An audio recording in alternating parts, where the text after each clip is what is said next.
వాస్తవాలకు నేను నిదర్శనాలు ఇప్పుడు చూపిస్తాను. 2007లో మా అమ్మ పేరు పైన మాకు ఇచ్చిన పట్టా.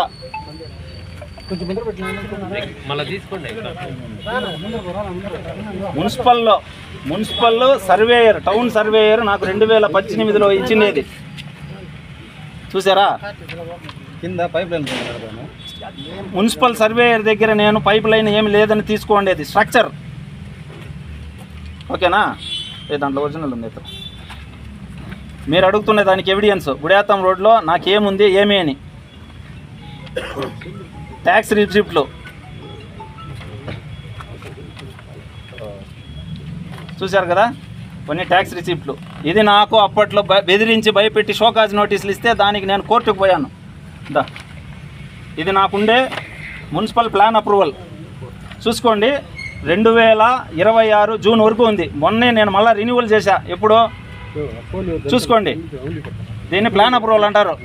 చూసుకోమని చెప్పండి. ఆయన్ని బిల్డింగ్ పర్మిట్ ఆర్డరు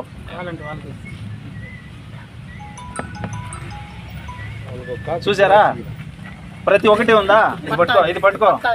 ఇది గవర్నమెంట్, నాకు హైకోర్టు ఇచ్చిన ఆర్డర్. ఇది హైకోర్టు అధికారులు నన్ను ఏ విధంగానూ డిస్టర్బ్ చేయకూడదు, నాకు అన్నీ ఉన్నాయనేసి హైకోర్టు నాకు ఇచ్చిన ఆర్డర్ కాపీ.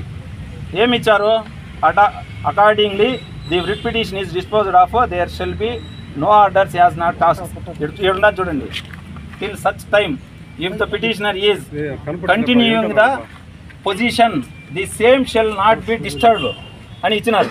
ఎప్పుడు ఇచ్చినారు? డేట్తో సహా చెప్తా. అయ్యా నీకే ఆన్లైన్లో చెక్ చేసుకో స్వామి. నాయకులు మీరు కూడా చెక్ చేసుకోండి. అయినా చెక్ చేసుకోండి. ఇంకొక విషయం, మేము 1998-99లో నేను ఇంటర్మీడియట్, ఇప్పుడు 8th class pass, 10th class fail అయిన వ్యక్తి వచ్చింది. నేను మాట్లాడేది చూడండి. ఆయన తెలుసుకోవాల్సింది ఏమంటే 98 నుంచి 99 నుంచి నేను ఇక్కడ ఉండా. గత 28-29 సంవత్సరాల నుంచి మేము ఇక్కడే జీవనం సాగిస్తున్నాం. నాకు ఏ విధంగా తీసుకున్నా, నా అనుభవ ప్రకారం తీసుకున్నా, నేను అన్నిటికీ ఎలిజిబిలిటీ. ఈరోజు మాకు ప్రభుత్వం కొత్తగా ఇది ఇచ్చారు. ఏమది?